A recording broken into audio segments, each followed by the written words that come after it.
Hi, so welcome to my talk show. I know I'm the only one talking.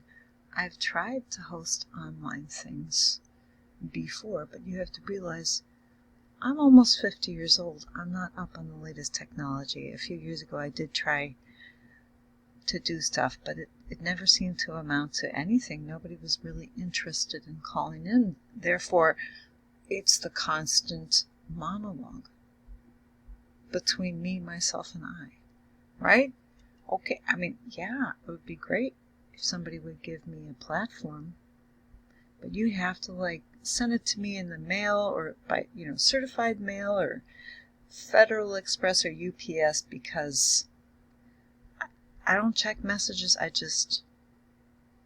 I'm a little bit phobic about messages actually, because if somebody makes me mad, that could send me into a total tailspin. Or sends me a picture of, their private parts, and I can't do that anymore. So this is my talk show, The Thing, episode 1, right? Could it be a talk show? Am I brilliant? No, I think I'm pretty much a pedestrian. Pedestrian in the sense that I'm just an average, everyday, normal person. And one thing I've noticed is that older ladies, they have silky, beautiful, nuanced voices, just as I do. You didn't have to be a smoker to get a voice like this. It might have helped. Okay, just saying. What were you going to talk about today? You see, I didn't want to actually advertise a topic because I thought it might be incendiary. Some people might become incensed. So I didn't post the actual topic. I just called it The Thing.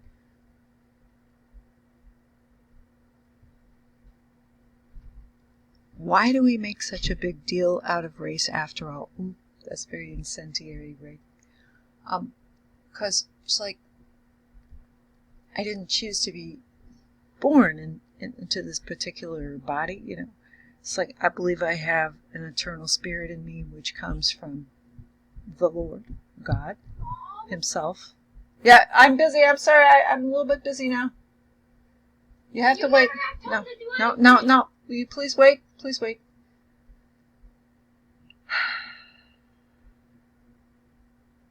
I know I promised I would do something, but this is a little bit more important than what a little kid wants sometimes. It's not like, oh, Mom, will you please feed me? No. Yeah, give me about 10 minutes, honey, okay? 10 minutes. Thank you. It's more like, well, can I buy this thing? It's like, oh. It's not that I don't like little kids, but we were all once little kids. But when they're spoiled, you have to not give in to them all the time. But you do some of the time because, after all, there's no living with somebody that constantly has temper tantrums, is there? It's just, you have to just play it by ear. Anyway, we're talking about race, and like I said, nobody chooses to be born into a particular body or be given this DNA deck of cards, which were dealt, hand of cards, I should have said. This is my hand, The thing is about me, ever since I was a little kid, I just noticed people just kind of stare at me like, you look like you're not really from these parts.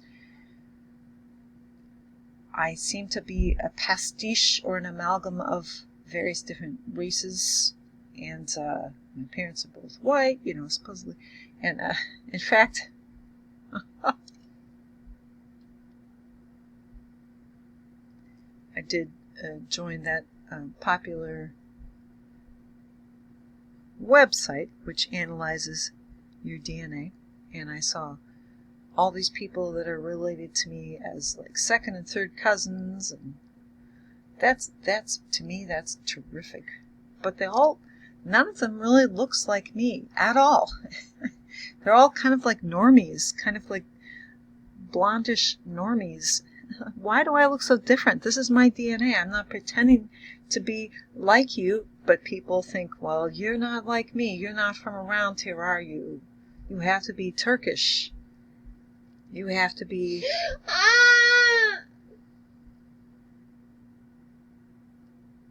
something else. I'm a normal, everyday, white Anglo-Saxon Protestant. No. Come on, tell me. What's your ethnicity? I'm a white person, that's my ethnicity.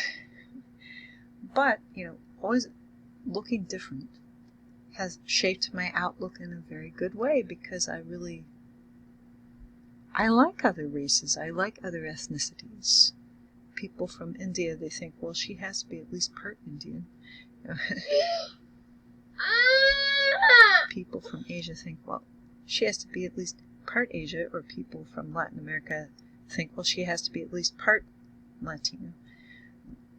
No. Not to a significant extent at all. In fact, I have no Native American in me at all. And when I say Native American, I include North America and Central and South America. You can't detect that.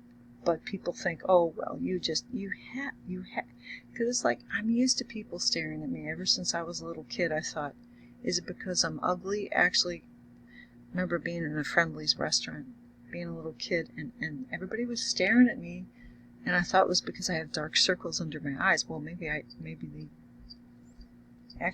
that's true. Both could be true at the same time, I suppose. And I became obsessed. I told my parents, I have dark circles under my eyes. I look terrible. I have these dark circles under my eyes. I guess I have to cover it up with makeup or something.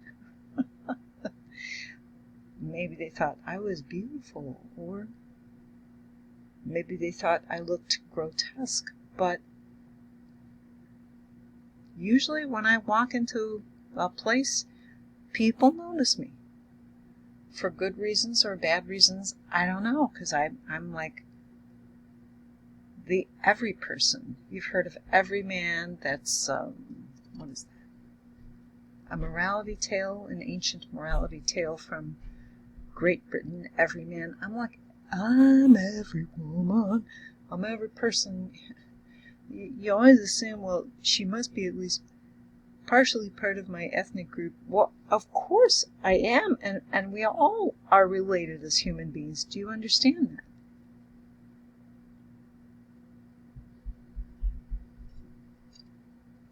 That's the thing. Why do we judge so much on the surface? Yes, people will react to you in a favorable or an unfavorable way, or a neutral way, based on how you look, and that's just the reality of life. And you're allowed to be angry or resentful or happy about it. Like, if you're blonde, I'm so happy I was born blonde. Fine, be happy that you have like baby doll-like features. That's great, and a tiny nose, which I don't really have. And but I work at it, to look the best I can. I mean, why should you feel guilty for looking the way you do? I am a supermodel. I had no choice but to be supermodel. Nobody treated me as normal, so I had to be supermodel. No, I understand. It's not like it's been decades since somebody came up to me and said, you should be a model, honey. That was when I was in my teens and 20s. Nobody says that anymore. Nobody really says much of anything to me. I had like a genial exchange with a man at the recycling bin. Maybe it was just yesterday. Well, I'll take that as something. I know when you become like an old cat or an old dog, people are just like, well, they're not as cute as they used to be. People used to fawn over me and say, oh, how cute and wonderful and adorable I was. And now, But That's part of our character development as human beings. Yes, of course. We're not just talking about race now, are we? We're talking about the great divide between the young and the old.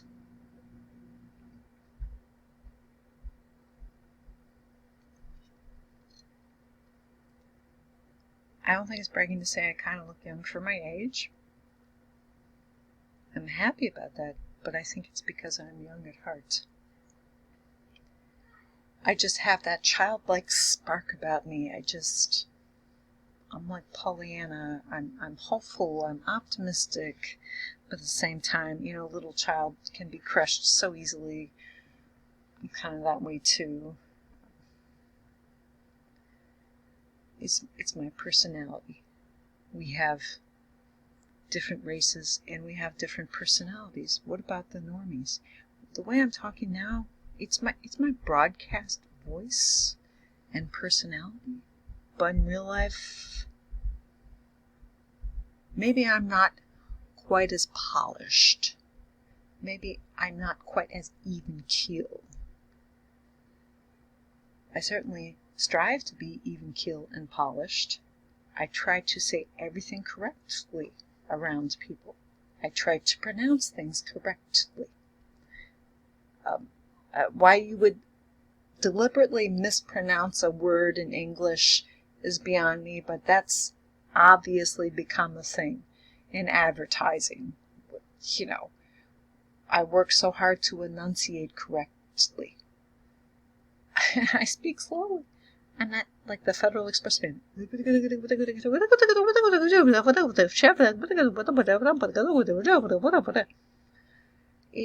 I can't. I've never been able to speak very quickly. I don't know, maybe I was brain damaged as a child. I just have to think very carefully about what I want to say. I can read quickly, and now I'm becoming a better speller. Thanks to puzzly words, I can spell words quickly as well. But that will never cure my slow, deliberate, pedantic speaking style. That makes you a professor or a politician, doesn't it? Because everybody can understand you when, oh dear, when I speak very slowly and pedantically. But why not? I mean, just go for it, play to your strengths, and goodness, if people don't like who you are, shake the dust off your feet and move on to the next town. That's what Jesus said. So, adios, amigos.